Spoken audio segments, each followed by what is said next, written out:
People are unhappy in the metro. I think it's the metro Atlanta area over proposed property taxes over a 31%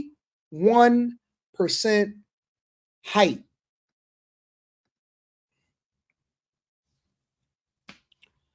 31% property tax hike, I hear, is out here in these streets, and people are absolutely angry about it. Have y'all heard anything about this in Atlanta or in the Atlanta area? That a 31% property tax hike? Bro, I would be putting my house on the market immediately. I would be putting my house on the market immediately. Another North Georgia community faces a possible double-digit property tax increase. Yeah, people in Douglas County face a 31% property tax increase, and they want to know why. Fox News' Kevin Stewart was at a public hearing on the proposal, and it got fiery. He joins us now from the county courthouse in Douglasville to explain. Kevin?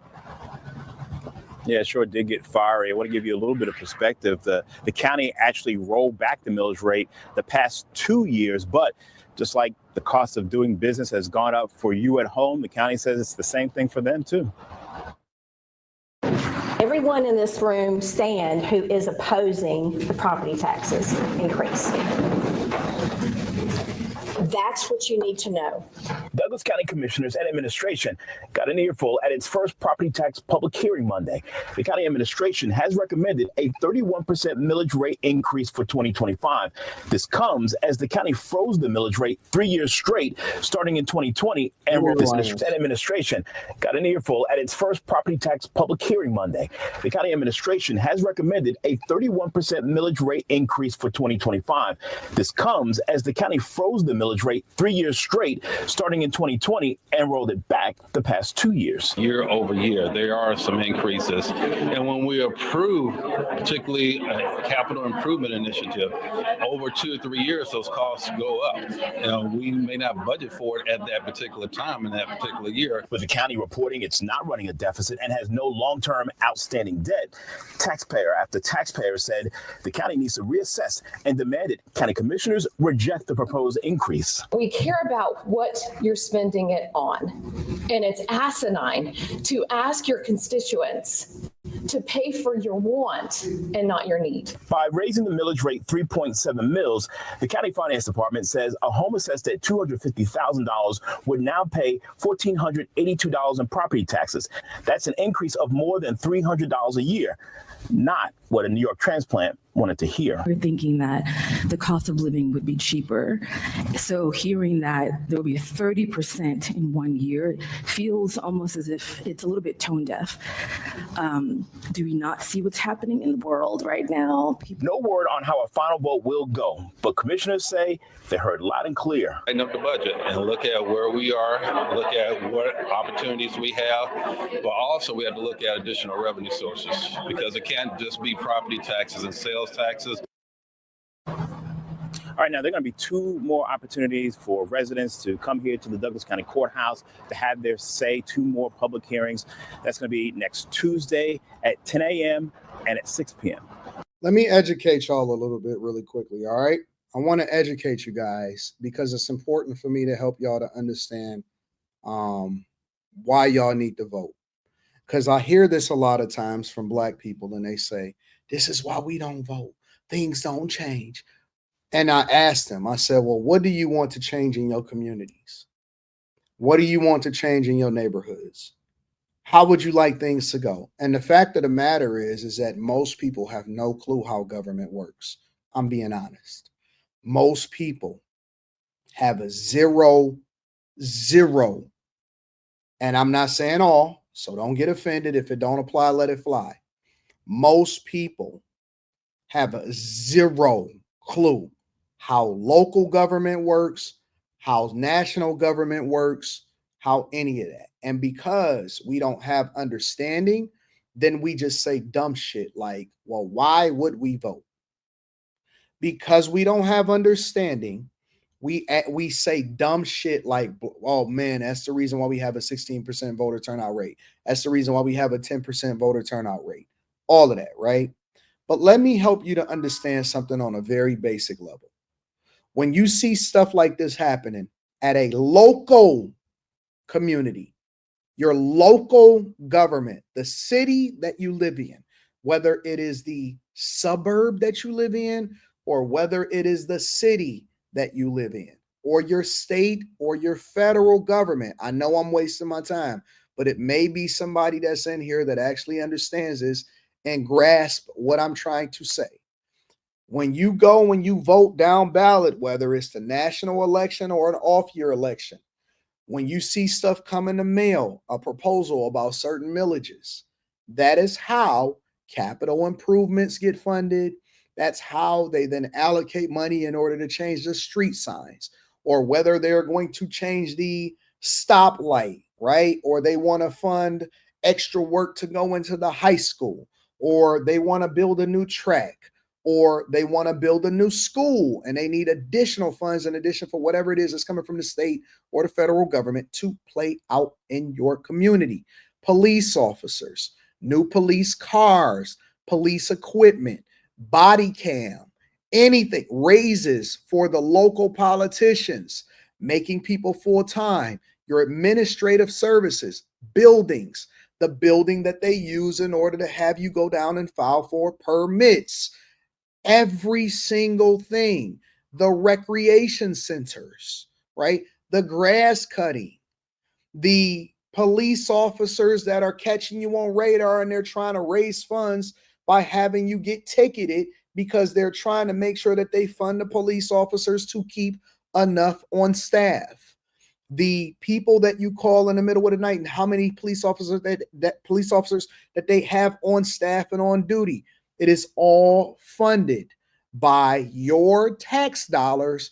And so you should have a say-so in what happens inside of your community, whether or not you can pay your property taxes online, how much they're going to raise it. So when they introduce these millages, right? Or when your city says, well, we have a AAA bond rating, or we have good credit, so we're going to borrow money. And then they have to raise your property taxes, which basically comes in the millages that you pay to ensure that your schools, your police, your administrators, your mayors, all of this stuff, these are all of the things that happens on the local side of your communities. So you notice how people only show up. And I use Dalton, Illinois as an example. I use Thornton Township as an example.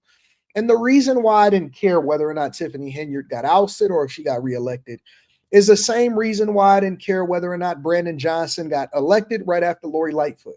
Because just because y'all don't like somebody is the only time that you show up at the community meetings, because somebody like me will do a live stream on it. It will go viral, and then you all of a sudden become concerned. You still only show up at a 10% voter turnout rate. You then replace the person that you just got rid of with the same thing because you are still on identity politics, and the people that are in office don't look at it from a business perspective. So when a Black person tells me that they're lazy enough to not vote, but not lazy enough to go to a Sheen pop-up, and y'all out there getting your hair and your beady beads done and all of this stuff, it concerns me, because it means that you have no vested interest in what happens in your community. Every single local law, where the pedophiles can then have housing at, and how far are they away from a school, whether or not the school need to be rebuilt, how many books is in the library, or whether you even got a librarian. Every single thing. You say, I don't like politics. Nigga, politics is in everything you do. It determines how much you're going to pay when you go to renew your license or when you go to renew your tags. You can't drive down the street without the policies that are created from the legislators in your local community. You can't not like politics. You participated in anyway. You can't even cut a tree down in your yard without getting a permit or permission from the city in order to do so. Trust me, I've been fighting for the last 2.5 months just to get trees cleared so that I can build a house on a property in a community that I own and I pay property taxes on every year. This is why you need to understand your city council is similar to Congress, okay? Your city council to the mayor is like Congress to the president. They are the ones that secure, work on, and they're supposed to be Alderman is the same as city councilman. They represent your particular district. So you need to get familiar with the person in your district and have an ask. Because if you don't have an ask, they don't know what to fight for. And you're assuming that they know what's going on in your city and your community. You got a street light out. You need to go and ask. You need to get in touch with your city council person so that they can propose that at the Tuesday meeting and say, hey, it's a light out on Hood Street and we need to replace that because the children can't go and walk to school safely when we have daylight savings time. So what I'm trying to tell you and educate you about, because it's not just about entertainment, it's also about getting the information so that you can be empowered to do the things that you want to do. You need to understand, participate, and don't just go and vote.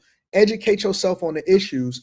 And also, when you get really good, you'll be able to craft what you want the issue to be, because where do you think that the proposals come from?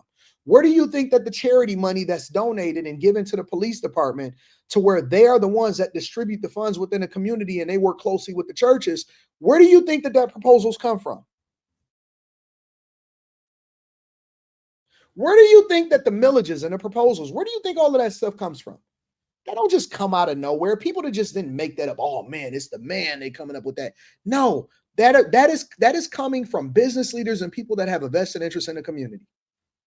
When they say, listen, we want to bring jobs there, or we trying to recruit a company, should we get tax breaks and incentives in order to create jobs? How many jobs are you going to create? When they then have these large companies or these large buildings that's being built inside of your cities and the communities, and they say, well, we have to have so many jobs that are allocated just for people in the community instead of bringing in outside contractors. Did you know that that's political? Did you know that the contracts that you can then get the business for to work on some of the construction projects or the IT projects or the infrastructure projects, did you know that they had a certain amount of jobs and a hiring requirement that they had to hire so many people from the city? But you keep talking about how you need to start a business. Well, if you started the right business because you understand what's coming down the pipeline in 2026, 2027, 2028, you can get that contract because they are required. And so nobody is bidding on it because they don't have enough companies in the city in order to be able to bid on that particular contract. You can get rich by being the person that's the general contractor and getting your builder's license and putting your company together, getting your proposal together. And you can get that contract because they have to hire you, because in order for them to even have the project, the requirement that was created as a result of the people that was at the Tuesday meeting and saying, hey, listen, if you're going to bring jobs here, then you got to have at least 60% of the people from the city, the ones that actually get the contracts that work on that particular department, then you can be the one that get that. But no, you don't want to get educated. You don't want to understand it. That's why you poor. That's why you poor. It's a lack of knowledge. It's a lack of insight. It's a lack of information. It's a lack of wisdom. You're poor because you don't want to get the understanding. We so fucking ignorant, bro. It aggravates me.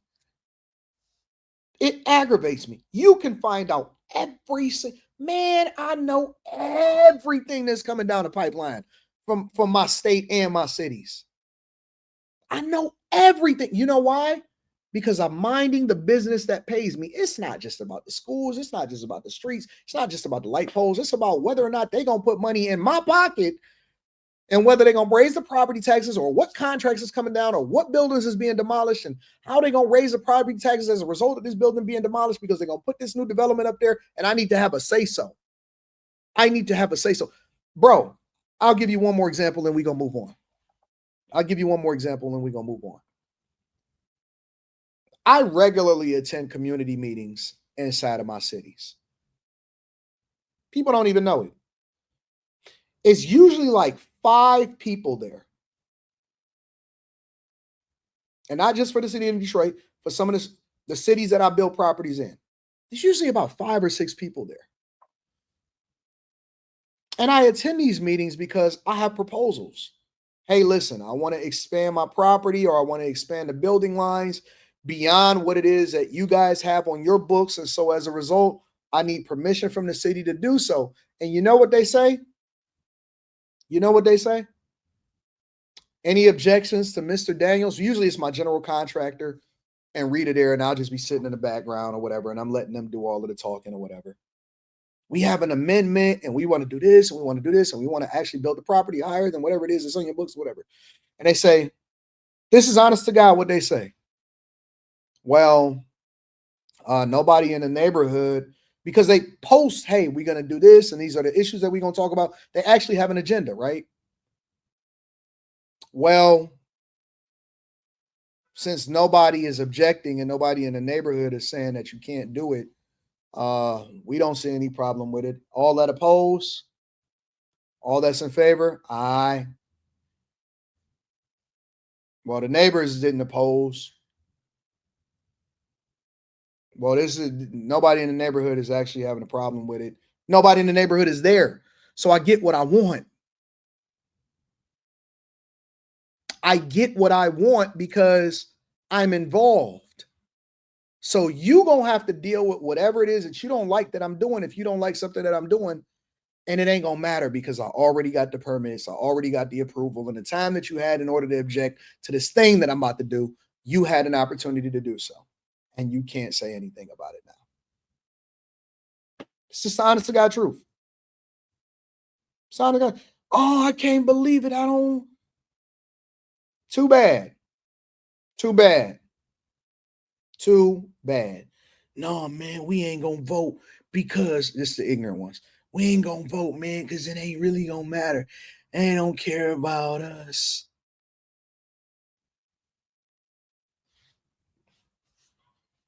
I'm trying to educate you. And you know what the best part about it is, honestly, I want to know what the best part about this whole situation is. When you get involved in politics and you start actually participating in your community and you can start controlling what goes on, it's fun. It's like playing Monopoly in real life. It's like playing The Sims in real life. You can literally determine what happens in your city planning, city leaders. You can pick your own city leaders. You can groom the people. You can do, oh man, y'all have no idea. It is so fun hearing the things that's coming down and the people that's up there and what's coming. It is so fun.